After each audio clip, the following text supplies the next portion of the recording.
사도신경하심으로 우리의 신앙을 고백하시겠습니다. 나는 전능하신 아버지 하나님 천지의 창조주를 믿습니다. 나는 그의 유일하신 아들 우리 주 예수 그리스도를 믿습니다. 그는 성령으로 잉태되어 동정녀 마리아에게서 나시고 본디오 빌라도에게 고난을 받아 십자가에 못 박혀 죽으시고 장사된 지 사흘 만에 죽은 자 가운데서 다시 살아나셨으며 하늘에 오르시어 전능하신 아버지 하나님 우편에 앉아 계시다가 거기로부터 살아있는 자와 죽은 자를 심판하러 오십니다. 나는 성령을 믿으며 거룩한 공교회와 성도의 교제와 죄를 용서받는 것과 몸의 부활과 영생을 믿습니다. 아멘. 오늘 우리에게 주시는 하나님의 말씀은 시편 11편 말씀입니다. 시편 11편 말씀, 제가 가진 성경으로는 구약 성경 810페이지에 있는 시편 11편 말씀 1절부터 8절까지 저와 여러분의 순서로 함께 교독하시겠습니다. 내가 여호와께 피하였거늘 너희가 내 영혼에게 새같이 네 산으로 도망하라 함은 어찌함인가.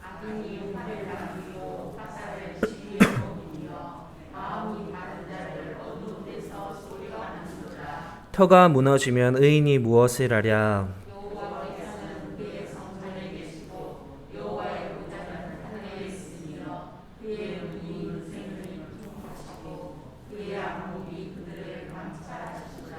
여호와는 의인을 감찰하시고 악인과 폭력을 좋아하는 자를 마음에 미워하시도다.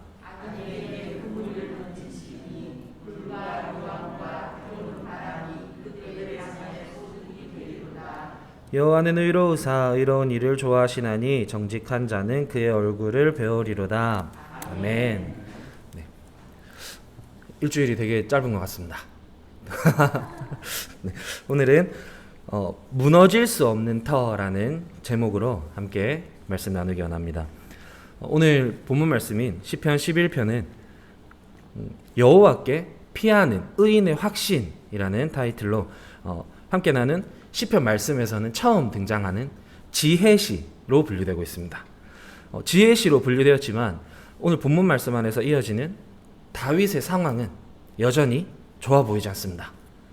1절부터 막막한 상황이 계속해서 이어지고 있습니다. 내가 여호와께 피하였거늘, 피했다는 것 자체가 상황이 좋지 않다는 얘기가 되겠죠.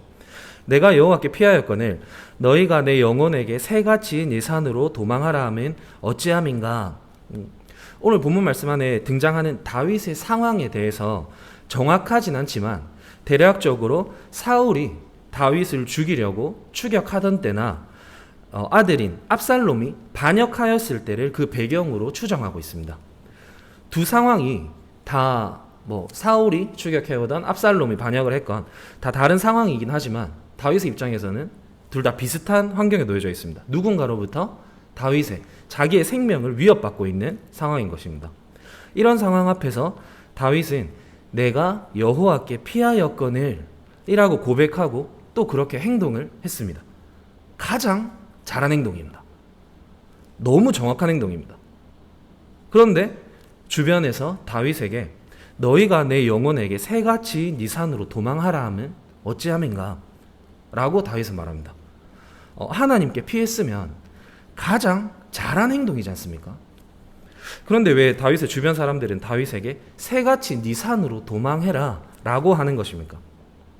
오늘 본문 말씀 안에서 새에 사용된 이 단어의 원어의 의미를 보면 작고 보잘것없는 아주 작은 새, 그러니까 참새나 참새 같은 새를 나타내는데 사용하고 있습니다. 그러니까 다윗을 공격하려고 하는 사냥꾼들 앞에서 다윗은 작고 보잘것없는, 잡히면 죽을 게 뻔해 보이는 그런 연약한 존재처럼 보고 사냥꾼으로부터 숨을 곳으로 계속 도망가라 라고 얘기를 전한 것입니다.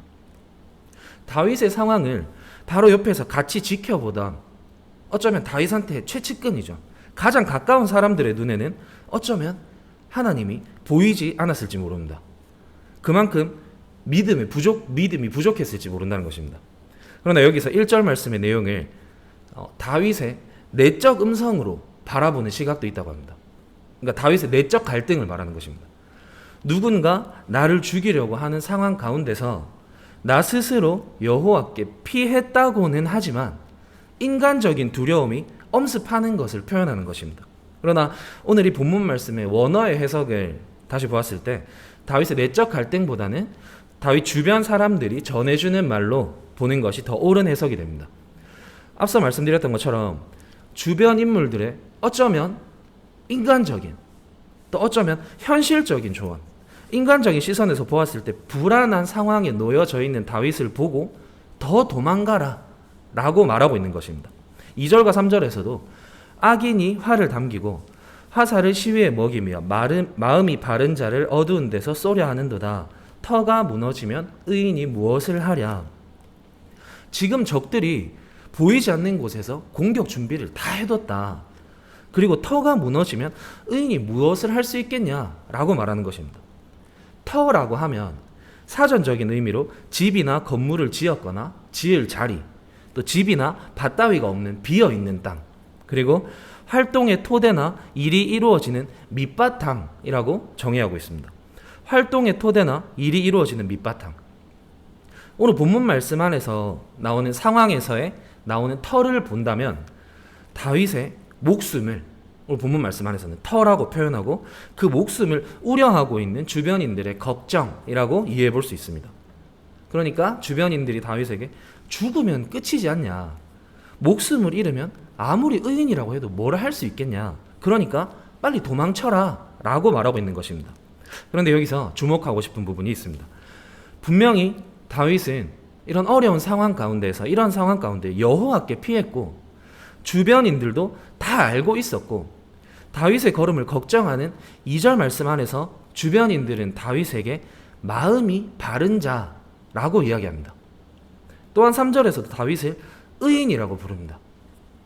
다윗의 주변인들이 보았을 때 다윗의 터는 다윗의 육신, 목숨을 가장 중요한 터라고 말하고 그렇게 보고 있습니다. 하지만 다윗에게는 그렇지 않습니다. 다윗 스스로에게 가장 중요한 터는 1절에서 나오는 것처럼 여호와 하나님이 되는 것입니다. 그렇기 때문에 담대하게 여호와께 피한다라고 고백했고 정말로 여호와께 피할 수 있는 것입니다. 인간의 눈으로 바라봤을 때는 그 터가 불안하고 그저 그냥 위험한 상황인 것처럼만 보여지지만 하나님의 터는 그렇지 않습니다. 어쩌면 인간적인 터가 내가 지은 내 터가 무너져야 인간적인 어떤 것이 남아있지 않아야 그 안에 예수 그리스도라는 터만이 남게 될 수 있다는 것입니다. 지난주까지 담임 목사님께서 선포해 주셨던 예수 그리스도 그 이름의 권세를 누릴 수 있게 되는 것입니다. 이렇게 쫓기고 생명의 위협을 받고 있는 상황 안에서도 하나님께 가장 먼저 의지하는 다윗이 가장 마음이 바른 자고 또한 주변 사람에게로부터 의인이라는 칭함을 받게 되는 것입니다. 다윗의 인간적인 어떤 행실이 발라서도 아닙니다. 다윗의 성품이 어느 누구보다 의롭기 때문도 아닙니다. 어떠한 상황에 직면했을 때 곧바로 여호와께로 달려갔기 때문입니다. 가장 안전하고 가장 정확한 곳으로 피하기만 했을 뿐인데 마음이 바르고 의롭다라고 불릴 수 있게 되는 것입니다.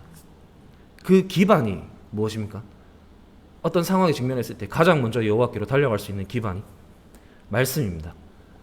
하나님의 말씀을 내 가장 중심의 반석으로 두고 그것을 기반으로 삼아서 그 삶을 살아내는 것입니다. 그리고 또 한 가지 예수 그리스도의 이름의 권세를 신뢰함으로 살아내는 것입니다. 4절 말씀입니다. 여호와께서는 그의 성전에 계시고 여호와의 보좌는 하늘에 있으며 그의 눈이 인생을 통촉하시고 그의 안목이 그들을 감찰하시는도다. 여호와는 의인을 감찰하시고 악인과 폭력을 좋아하는 자를 마음에 미워하시는도다. 내가 의롭기 때문에 의롭다 칭함을 받는 것이 아닙니다. 하나님께서 의롭다 칭해 주셨기 때문에 의롭게 살아낼 수 있는 것입니다. 의롭다 칭함을 받은 나이기 때문에 모든 상황 앞에서 여호와의 이름을 구하고 여호와께 피할 수 있게 되는 것입니다. 그렇게 했을 때 그의 눈이, 하나님의 눈이 그의 인생, 가장 먼저 하나님을 찾은 그의 인생을 통촉하시고 그의 안목이 그들을 감찰하시는 것입니다. 지난주에 함께 나눴던 말씀처럼 어떠한 상황 앞에서 내가 처절하게 겸손해진다면, 교만한 겸손을 가지게 된다면 내 힘으로 할 수 있는 것이 정말 아무것도 없음을 당연하게 전심으로 고백하게 될 것입니다. 오직 주님만이 하실 수 있다고 전심으로 고백하게 되는 것입니다. 그 고백이 우리 삶의 터가 되어야 하는 것입니다. 마지막으로 7절 말씀에서 여호와는 의로우사 의로운 일을 좋아하시나니 정직한 자는 그의 얼굴을 배우리로다. 앞선 말씀처럼 여호와는 의인의 인생을 통촉하시고 의인을 감찰하신다고 했습니다. 우리가 의롭기 때문에 의인이 되는 것이 아니라 의롭다 칭해 주셨기 때문에 의인으로 호흡할 수 있는 것입니다. 그렇기 때문에 하나님께서 우리의 인생을 통촉하시고 우리의 삶을 감찰해주고 계신다는 뜻이 되는 것입니다. 이 말씀을 조금 다르게 보면 항상 지켜봐주고 계시는 하나님 아버지를 내가 내 스스로 바라보지 않고 있었다라는 뜻이 되는 것입니다. 항상 지켜봐주시고 바라봐주시는 하나님의 얼굴을 우리가 순간순간 고개를 들어서 찾기만 하면, 어떤 상황 앞에서 하나님의 이름을 부르기만 하면 우리를 바라봐주시고 우리가 눈을 맞춰주시는 하나님 아버지이신 것입니다. 그 사실을 깨달으시기 바랍니다. 주변에서 들려오는 어쩌면 하나님을 찾지 못하게 1절의 말씀처럼 새같이 네 산으로 피해라 라고 하는 신앙을 흔드는 공격 앞에서도 절대 무너지지도 흔들리지도 않는 하나님 아버지라는 터를 내 마음밭에 새기고, 무너지고 싶어도 무너질 수가 없는 그 터 위에 예수 그리스도라는 이름의 권세로 하나님의 성전을 건축해가는, 무엇보다 주는 그리스도시요 살아계신 하나님의 아들이십니다 라는 고백이, 또한 예수 그리스도 그 이름의 권세를 당당하게 누리며 살아가시는 우리 모리학교 여러분들이 되시길 주님의 이름으로 마음껏 축복합니다. 기도드리겠습니다. 지금 이 순간도 우리를 의롭다 칭해 주시고 지켜봐 주시고 감찰하시는 살아계신 하나님 아버지 감사드립니다. 오늘 이 시간 우리 마음으로 다시 한번 고백합니다. 주는 그리스도시요 살아계신 하나님의 아들이십니다. 이 생명의 말씀을 우리 마음밭에 새길 수 있도록, 우리 믿음의 터가 완전하신 능력의 말씀이 될 수 있도록 은혜 내려 주시옵소서. 다른 어떤 것에 시선을 빼앗기지 않을 수 있도록, 다른 누군가의 말에 흔들리지 않을 수 있도록 하나님 아버지만 바라보고 말씀으로 살아가는 지혜를 넘치도록 부어주시길 간절히 소망합니다. 부족하고 부족한 우리를 의롭다 칭해 주시고 자녀 삼아 주신 아버지를 더 신뢰함으로 말씀을 살아낼 수 있도록 더 주님을 사랑하기 위해 발버둥치는 우리 모리아교회가 되기 소망하며 이 모든 말씀 살아계신 예수 그리스도 이름으로 기도드렸습니다. 아멘. 하늘에 계신 우리 아버지, 아버지의 이름을 거룩하게 하시며 아버지의 나라가 오게 하시며 아버지의 뜻이 하늘에서와 같이 땅에서도 이루어지게 하소서. 오늘 우리에게 일용할 양식을 주시고 우리가 우리에게 잘못한 사람을 용서하여 준 것 같이 우리 죄를 용서하여 주시고 우리를 시험에 빠지지 않게 하시고 악에서 구하소서. 나라와 권능과 영광이 영원히 아버지의 것입니다. 아멘. 네, 우리 시간 계속해서 기도하실 때 끊임없이 흔들리는 불안한 어떤 것을 기반 삼아서 살아가는 것이 아니라 예수 그리스도라는 터 위에 성전을 건축해가는 하나님의 교회가 되게 해달라고, 함께 예배하는 우리 모리아교회 공동체가 그런 공동체가 되게 해달라고, 우리 교회와 또 나를 위해 무엇보다 담임 목사님과 동역하시는 이중호 목사님, 이문태 목사님을 위해 함께 기도해 주시기 바라고요.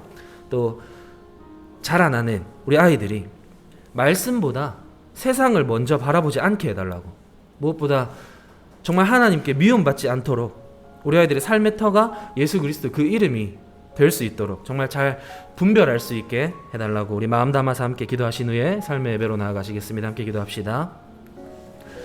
주님, 주님, 주님, 정말 지금의 내가 너무나도 불안합니다. 오늘 하루에